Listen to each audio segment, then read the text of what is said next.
नमस्कार।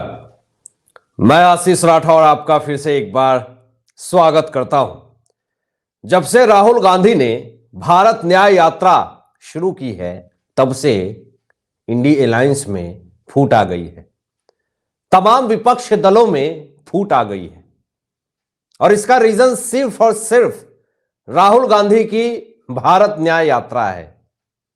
और जीता जागता उदाहरण आपने बिहार की राजनीति में अचानक नीतीश कुमार का आरजेडी के साथ गठबंधन तोड़ना और एनडीए का दामन थामना, ये ताजा उदाहरण है।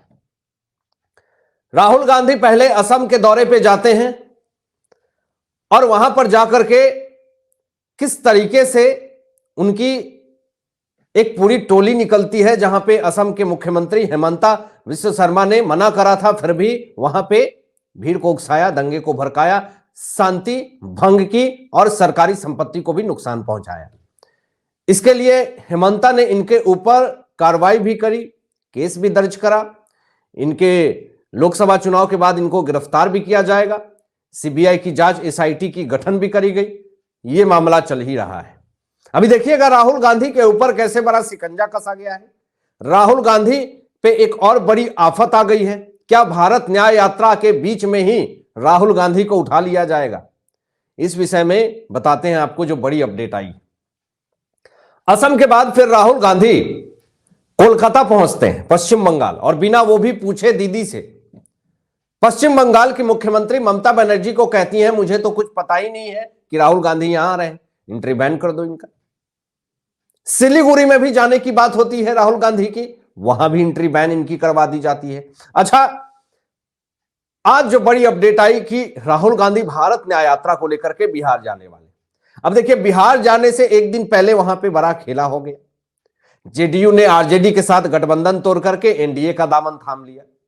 अब उसके बाद राहुल गांधी वहां पे पहुंचते तो हैं, लेकिन उसी दिन एक बड़ा और खेला हो जाता है, जिसका दामन थाम करके राहुल गांधी मटन खाया लालू प्रसाद यादव के घर पे। आज लालू प्रसाद यादव ईडी के शिकंजे में है। पिछले 8 घंटे से पूछताछ चल रही है। 14 से 15 सीआरपीएफ के जवान तैनात हैं। कहा तो यह भी जा रहा कि गिरफ्तारी हो सकती है। मीसा भारती जो उनकी पुत्री हैं वो बाहर वेट कर रही हैं। दवा का ध्यान रखने को लेकर के ऐसे बातें, तमाम टिप्पणियां आ रही हैं।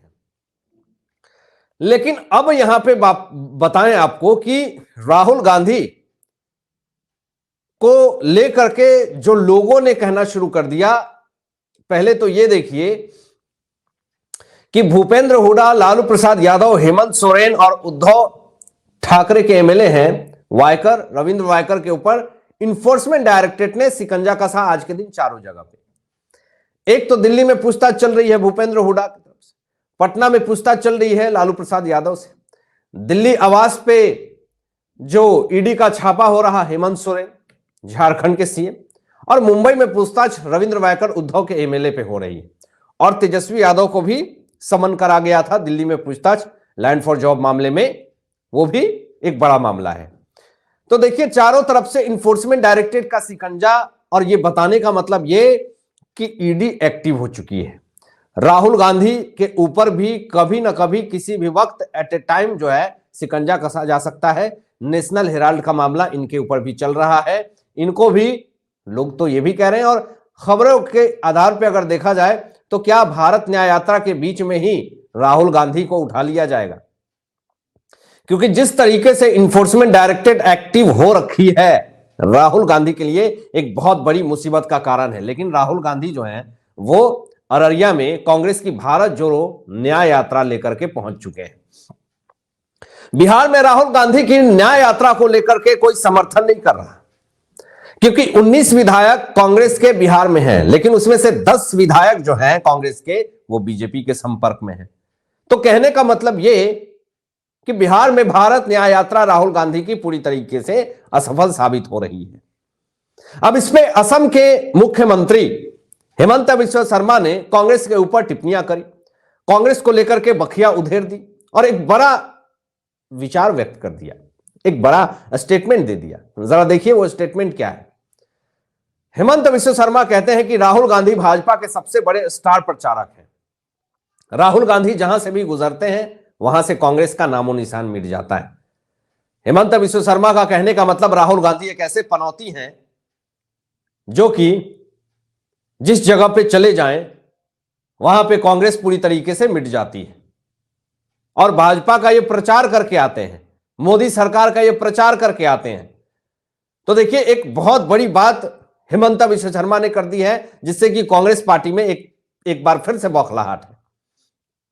अब देखिए, राहुल गांधी का एक स्टेटमेंट आता है दोस्तों, और ये स्टेटमेंट ऐसा नहीं कि मोहब्बत की दुकान में इनका ये वाला जो स्टाइल है ना कि हम मोहब्बत बांट रहे हैं, प्यार बांट रहे हैं, नफरत के बाजार में मोहब्बत की दुकान खोल करके बैठे हुए हैं, लेकिन उसी दुकान में धीरज साहू एक बाजार लगाए हुए होते हैं जहां पे 400 करोड़ रुपए से ज्यादा कैश जब्ती हो जाता है। तो इनका मोहब्बत का दुकान ऐसा ही होता है। लेकिन फिर एक स्टेटमेंट राहुल गांधी देते हैं, और उस स्टेटमेंट में क्या कहते हैं जरा देखिए ध्यान से, कि नफरत को नफरत नहीं, नफरत को सिर्फ प्यार काट सकता है।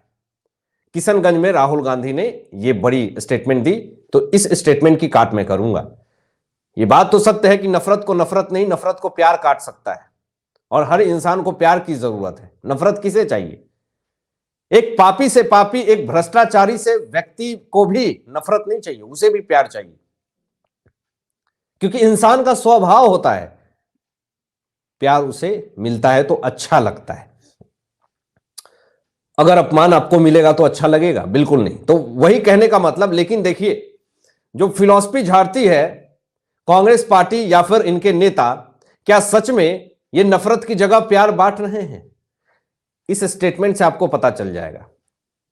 यहां पे असम में कांग्रेस का साथ छोड़ने वाली पूर्व विधायक बिस्मिता गोगाई का एक बड़ा स्टेटमेंट है। उन्होंने ये कहा है कि कांग्रेस में लोग मेरे ब्लाउज पर कमल को लेकर के बात करते थे। महिला आरक्षण बिल को लेकर के कहते हैं कि हमने महिला आरक्षण बिल विधेयक लाने की पूरी तरीके से कोशिश करी, लेकिन सोचिए कि असम के कांग्रेस के पूर्व विधायक का यह स्टेटमेंट दर्शाता है कि कांग्रेस की पार्टी, कांग्रेस के लोग जो हैं वो महिलाओं के लिए कितना सम्मान रखते हैं। ये तो आप इस स्टेटमेंट से ही जान सकते हैं। अभी देखिए, कांग्रेस पार्टी की एक दोहरा नीति और एक दोहरा चरित्र और एक दोहरा व्यवहार राहुल गांधी का भी और तमाम कांग्रेस पार्टी का भी आपको दिखाएंगे, बताएंगे, बिल्कुल सबूत के साथ बने रहिएगा। लेकिन उससे पहले एक आगाज कर दिया है मल्लिकार्जुन खड़गे ने, और वो आगाज ये दिखाता है, दर्शाता है कि सच में 2024 के लोकसभा चुनाव के बाद पूरी क्षेत्रीय पार्टी जो है वो खत्म हो जाएगी। और ये आगाज कौन कर रहा है? ये आगाज खुद मल्लिकार्जुन खड़गे कर रहे हैं। जरा देखिए स्टेटमेंट। मल्लिकार्जुन खड़गे कहते हैं कि अगर लोकसभा चुनाव के बाद मोदी सत्ता में आए तो तानाशाही होगी, भारत एक लोकतंत्र नहीं रह जाएगा और यहां अब कोई चुनाव नहीं होगा। दोस्तों, 10 साल मोदी सरकार को हमने देखा, हमारे साथ तो कोई तानाशाही नहीं हुआ। हां, जो भ्रष्टाचारिता कर रहे हैं, जिन्होंने देश को लूटा है, उनके साथ कानूनी जब सिकंजा कसी जा रही है, उनको जब सजा मिल रही है, तो उनको ये लोग तानाशाही का नाम दे रहे हैं। और यह भी बड़ी बात कही है कि सत्ता में आएंगे मोदी तो तानाशाही होगी। मतलब अगर भ्रष्टाचारियों के खिलाफ अगर एक्शन लो तो विपक्ष के लिए, इंडी अलायंस के लिए, मल्लिकार्जुन खड़गे के लिए, तमाम लोगों के लिए तानाशाही हो जाता है। और भारत में लोकतंत्र नहीं रह जाएगा दोस्तों, और यहां पे कोई चुनाव भी नहीं होगा। मतलब इनको डर है कि अगर लोकसभा चुनाव में भाजपा फिर से जीतती है तो क्षेत्रीय पार्टी पूरी तरीके से खत्म हो जाएगी और यहां कोई चुनाव नहीं होगा। यह डर साफ तौर पे दिख रहा मल्लिकार्जुन खड़गे के अंदर। और आपको यह भी बता दूं कि जिस तानाशाही की बात मल्लिकार्जुन खड़गे जी कर रहे हैं, ये तानाशाही ये खुद अपनी सरकार में कर चुके हैं। और खड़गे जी के बारे में यह भी बताएंगे कि इतनी बौखलाहट इंडी अलायंस के वालों ने जब इनको पीएम का चेहरा बनाया तो इसको लेकर के भी मुंह जो है वो सूज गया था नीतीश कुमार का कि इनको कौन जानता है। और उन्होंने ये बात कही भी थी नीतीश कुमार ने कि मल्लिकार्जुन खड़गे को जानता कौन है और इनको पीएम का चेहरा क्यों बना रहे हो, एक भी सीट मिलेगा? तो यहां पर पूरी तरीके से बौखला गए मल्लिकार्जुन खड़गे। और यही बौखलाहट है कि संसद में खड़े होकर के खड़गे ने यह बात कह दी थी कि मोदी कोई भगवान है क्या, कोई परमात्मा है क्या। ये बौखलाहट जो है वो साफ तौर पे दिख रही है। अभी देखिए, नीतीश कुमार जब तक इंडी अलायंस वालों के समर्थन में थे, मल्लिकार्जुन खड़गे के समर्थन में थे, तब तक नीतीश कुमार बहुत अच्छे थे। आज यही इंडी अलायंस के लोग, कांग्रेस के लोग, विपक्ष के लोग नीतीश कुमार को किस तरीके से बुरा भला कह रहे हैं, जरा ये भी एग्जाम्पल आप देख लीजिए। शरद पवार कहते हैं कि नीतीश कुमार को राजनीति इतिहास में महान पलटू राम के रूप में याद किया जाएगा। नीतीश कुमार भाजपा के मदारी हैं। सोचिए कैसे इनके स्टेटमेंट बदल गए, कैसे इनका विचार बदल गया, कैसे इनका बोलने का लहजा बदल गया। संजय राउत भी ये बोलते हैं कि नीतीश कुमार पे शुरू से ही भरोसा नहीं था, वो कभी भी पलटी मार सकते थे। खड़गे जी ने भी ये बात कही कि लालू ने हमको कहा था कि इस पे भरोसा मत कीजिएगा, पेट में दांत है, ये कभी भी पलटी मार सकता है। देखिए, पर्दे के पीछे ये सारी बातें होती हैं, लेकिन हमने ये बात कही थी तो लोगों ने कहा कि अरे ऐसा थोड़े ना हो सकता है। लेकिन देखिए, आज ये खुद लोग अपने आप को एक्सपोज कर रहे हैं। अभी देखिए, आपको आगे भी दिखाते हैं। अभी यही नहीं, कांग्रेस के वरिष्ठ नेता है जयराम रमेश, इनका स्टेटमेंट आता है कि नीतीश कुमार रंग बदलने में गिरगिटों को कड़ी टक्कर दे रहे हैं। अब इसमें क्या कहा जाए, जयराम रमेश खुद ये बात कह रहे हैं, जो कल को नीतीश कुमार के चरण चुंबन बने हुए थे, उनके गुण गा रहे थे। अभी आगे, यहां पे नहीं, अभी आगे देखिए, दिग्विजय सिंह का स्टेटमेंट आता है कि हमें नीतीश कुमार की जाने की उम्मीद नहीं थी। उन्होंने खुद कहा था कि वे मरते दम तक भाजपा में नहीं जाएंगे। तो सोचिए दिग्विजय सिंह जी कि ऐसा क्या हुआ नीतीश कुमार के साथ जो मरते दम तक नहीं जाएंगे बीजेपी में। आप लोगों ने उनको इतना प्रताड़ित कर दिया कि जीते जी उनको एनडीए में जाना पड़ा। अभी देखिए दोस्तों, यहां पे जेडीयू के केसी त्यागी जी ने एक बड़ा स्टेटमेंट दिया है। कहा है कि कांग्रेस ने नीतीश कुमार का अपमान किया, और ये बहुत बड़ा पॉइंट है। अपमान शब्द का प्रयोग बहुत बड़ी बात है नीतीश कुमार के लिए। उनका अपमान हुआ, इसलिए उन्होंने इंडी अलायंस का दामन छोड़ दिया, उन्होंने जो है आरजेडी का दामन छोड़ दिया। अभी देखिए, पूरा भेद लेकर के नीतीश कुमार जो है इंडी अलायंस का, आरजेडी का तमाम भेद लेकर के वो एनडीए में पहुंच चुके हैं। और देखिएगा, ये पूरा भेद जो है वो नीतीश कुमार एनडीए को देने वाले हैं।